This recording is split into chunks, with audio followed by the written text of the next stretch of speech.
Well, I just think it was really high-level game, tactically high level, physically high level. I thought we started very well, actually. 10-15 minutes, we used the ball well, we looked confident, we were well organised.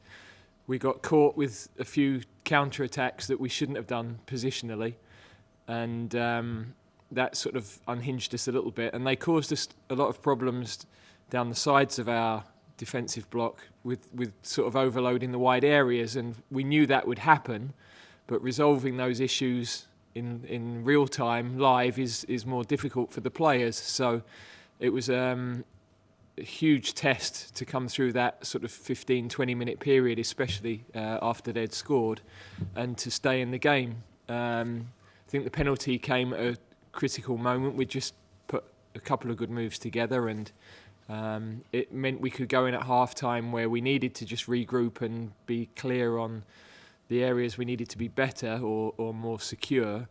It meant we're going in at 1-1 with the game a different feel to being a goal behind.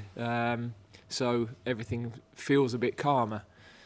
I thought the players then in the second half, the way they used the ball, they showed tremendous composure.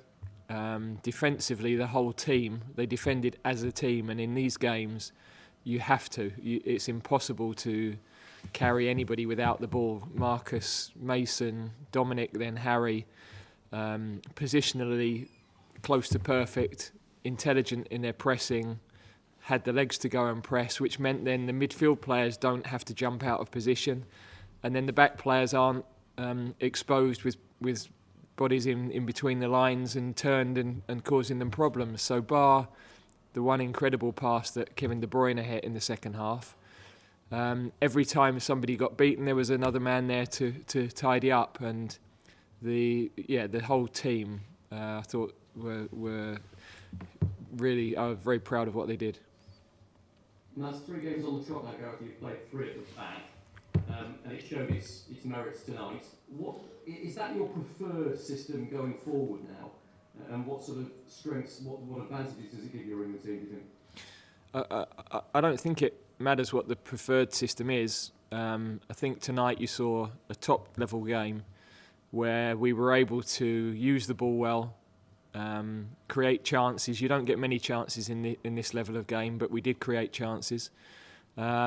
But defensively, you've got to be spot on. You know, you can't be loose in any way, shape, or form. And the players really took that on board. As I said, we had a 20-minute spell where we were getting caught with overloads, with 1-2s down the sides.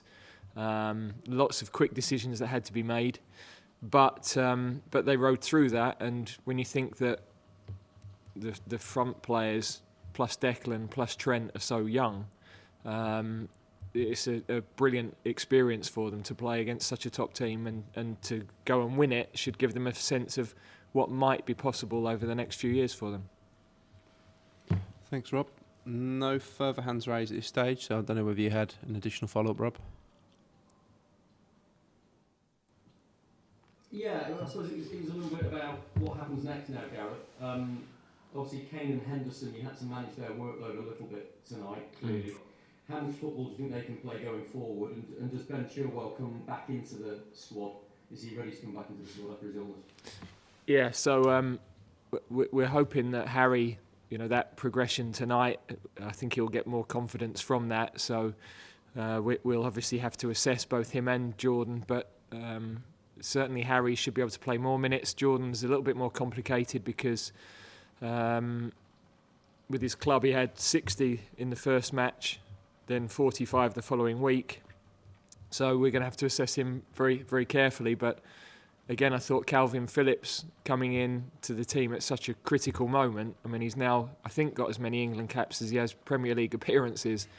But he showed tremendous maturity. Physically, he was able to get around. He used the ball securely. And I have to say, Declan alongside him, I thought a couple of errors with the ball in the first half, but without the ball, he was a hugely important performance for us. And then striding forward, the 1-2 with Marcus for the chance in the second half. So again, I think that's his best game for us against a really, really high-level opponent. Thanks, Rob. Mark Irwin from The Sun. Oh, the Chilwell question, to be fair. Oh, sorry. Sorry, Rob. Ben reported to the hotel today, so he did a training session on his own. We've just got to assess where he's at because he hasn't been able to train through the week. So there's a little bit of assessment needed over the next couple of days, but he is with the group now. Thanks, Rob. Sorry about that. Mark Irwin from The Sun next. Hi, Gareth. Hi, Mark. Hi. You spoke earlier about the questions and problems that Belgium posed to you. Was that the thing that pleased you most tonight, that how quickly your young players basically answered those questions and showed they could answer them? Yeah, I mean the quality of the opponent from their back players and their use of the ball to the angles to the movement, the 1-2s. We're not going to face a more complicated game defensively. I think you'll face different sorts of challenge. Counter-attack, speed, power. But they've got a bit of everything in their ranks, and in De Bruyne they've got such a special player. So I just think for us it was a brilliant sort of test we need. That's the beauty of this Nations League. You get games against the highest level opponent. Mentally and physically that will have taken an enormous amount out, and we're now in a situation a bit similar to a tournament where you've got to back that up on Wednesday, and we've got to get that right. And I also have to say, without the players playing as they did against Wales the other night, we wouldn't have been able to have our team fresh for today. And if we hadn't won the game against Wales, there'd have been a drama for 3 days. So that allowed us to come in. So the squad, although it's difficult to keep 29 engaged and involved, and there were players who were disappointed not to get changed today.